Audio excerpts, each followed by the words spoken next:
folks, it's Mark Bixby, RKC Team Leader, PCC instructor, and MoveNet instructor, back for the third installment of our series on dynamic hip motion.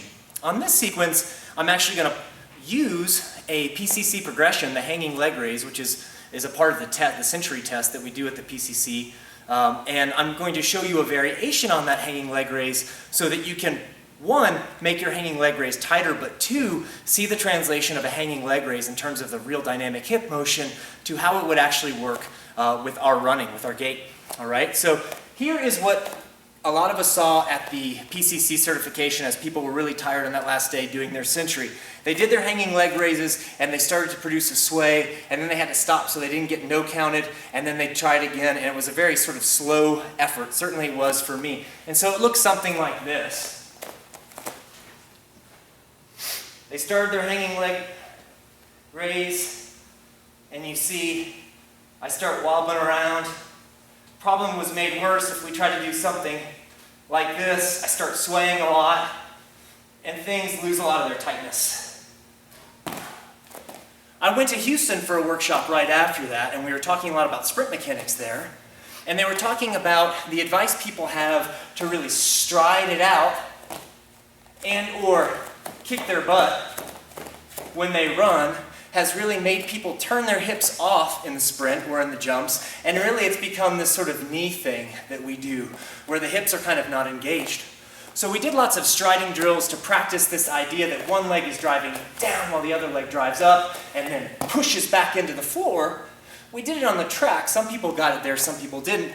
And then we went in the weight room and we practiced the hanging leg raise sequence to get the same sort of effect, to show people how their hips could really power them through the movement and keep their postural integrity without a bunch of sway back and forth. So it would look something like this.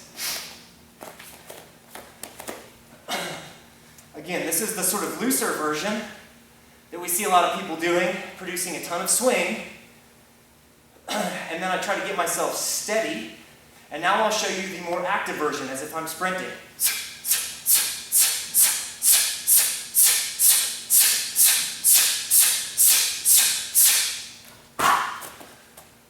Driving the knees up with the hips, driving the legs down with the hips. The hips are active the entire time in both flexion and extension, and you notice my posture was truer there, and I produced less sway, dynamic reps, and the whole body integrated together. Then when I went back out to the track after that sequence, the thing was basically fixed, and I was really driving through the ground more as I was driving up through the opposite side.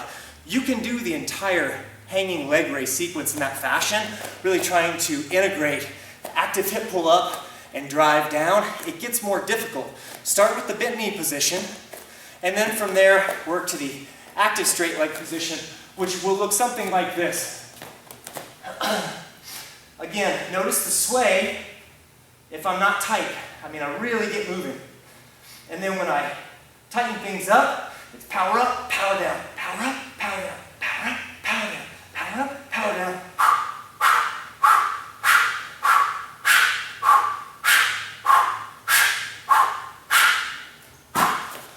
And there you have it. Really gaining control of the leg raise and also working on ground mechanics at the same time.